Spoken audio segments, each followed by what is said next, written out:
This chapter talks you through some calculations. It will help if you can either see the images that will be displayed, or you have a pen and paper handy to write the calculations down. Acids and alkalis react together in a neutralization reaction. Acid plus alkali gives salt and water. If an indicator is added, a color change will indicate that the solution is neutral and neutralization is complete. We can use the indicator color change to measure the exact volume of acid needed to neutralize a known volume of alkali. To get an exact volume, we need to make sure that all measurements are as accurate as possible.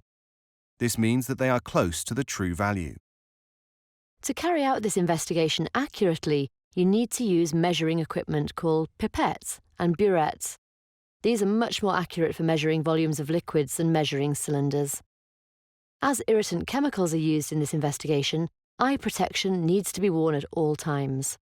To start the investigation, 25 cubic centimeters of dilute sodium hydroxide is measured using a pipette. A pipette is a long, thin glass measuring instrument that measures only one volume. A suction bulb is needed to help fill it. This is placed on the end of the pipette is placed into the bottle of liquid, and then the bulb is squeezed to pull the liquid up into the pipette. There is a mark on the pipette to show you how much to fill it by. The sodium hydroxide is released from the pipette and placed into a conical flask. Then a few drops of an indicator, such as methyl orange, are added. Methyl orange will go from yellow to red to indicate neutralization. The conical flask is placed on a white tile, which helps the colour change to be more visible. Next, the burette is filled with sulfuric acid. The burette is a long, thin tube with a tap near the bottom. It will need to be held vertically using a clamp stand. At one end, a burette has a tap, so make sure this is closed before filling it. You will need to place the burette on a surface lower than the desk, like a stool or the floor, to fill it. The burette is filled and then the tap is opened to let some of the acid into the jet. Make sure there are no air bubbles. Then continue filling the burette until the level of the acid reaches the 0 cubic centimeter mark or just below. Use a funnel to prevent spills. Record the level. The tap end of the burette is placed over the conical flask containing the alkali. The tap is slowly turned to add the acid to the alkali drop by drop. The conical flask should be constantly swirled to mix the acid and alkali. Stop adding the acid by closing the tap when the colour change looks like it is nearly permanent. At this point, turn the tap so that you can add the acid a drop at a time. Stop adding acid when the alkali turns red from the addition of just one drop of acid.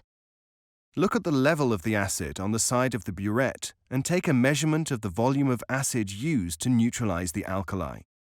Record this in a results table and repeat another 2 times. You can either refill the burette back up to the 0 centimeter cubed level or don't add any more acid and calculate the volume of acid used in the next repeat by subtracting the old volume from the new one. For example, if the level of the acid in the burette went down to 15.2 cubic centimeters for the first repeat and then to 30.7 cubic centimeters for the second repeat, then you know that 30.7 minus 15.2 equals 15.5 cubic centimeters was used in the second repeat. If you notice that one repeat is very different to the others, it is good practice to ignore this measurement and repeat it so you have 3 precise repeats. Precise repeats are those that are close together. If there is a big spread, then we can say that the uncertainty is large. The reason for this may be due to errors. To check the reproducibility of results, you can compare your results to another student in your class. If they are similar, then the results are reproducible. To calculate the volume of acid needed to neutralize the alkali, calculate the mean of the repeats by adding them up and dividing by the number of repeats you did. For example, if the repeats were 15.2 cubic centimeters, 15.5 cubic centimeters and 15.3 cubic centimeters, then the mean is calculated by adding the 3 values and dividing by 3. This comes to 15.3 cubic centimeters. Now let's progress to some higher tier calculations. For example, you may be asked to work out the concentration of the acid used. You will be given the concentration of the alkali, you will know the volume of alkali used, and you would have measured the volume of acid used to neutralize the alkali using the method that was outlined previously. To work out the concentration of the acid used, you need to carry out some calculations using moles. There are 3 different calculations to carry out. Step 1. Calculate the number of moles of sodium hydroxide, the alkali, used.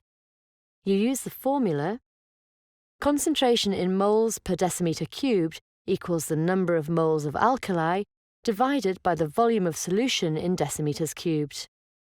This equation can be rearranged to give number of moles equals concentration in moles per decimeter cubed multiplied by the volume of solution in decimeters cubed.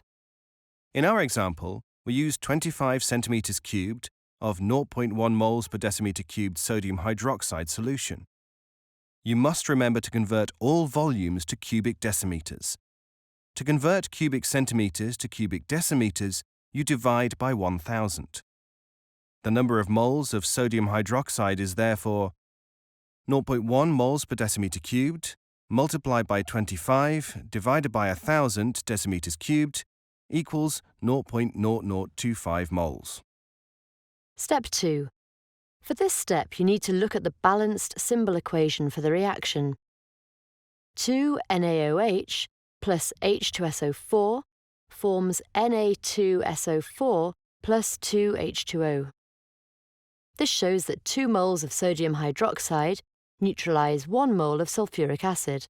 So the number of moles of sulfuric acid used is equal to the number of moles of sodium hydroxide divided by 2. 0.0025 divided by 2 equals 0.00125 moles. Step 3. Now you can calculate the concentration of sulfuric acid. You know the volume used, this is the mean volume from the burette. Remember to convert the volume to decimeters cubed. Use the equation concentration in moles per decimeter cubed equals the number of moles divided by the volume of solution in decimeters cubed to give 0.00125 divided by 0.0153 equals 0.0817. The concentration of the sulfuric acid is 0.08 moles per decimeter cubed to 2 decimal places.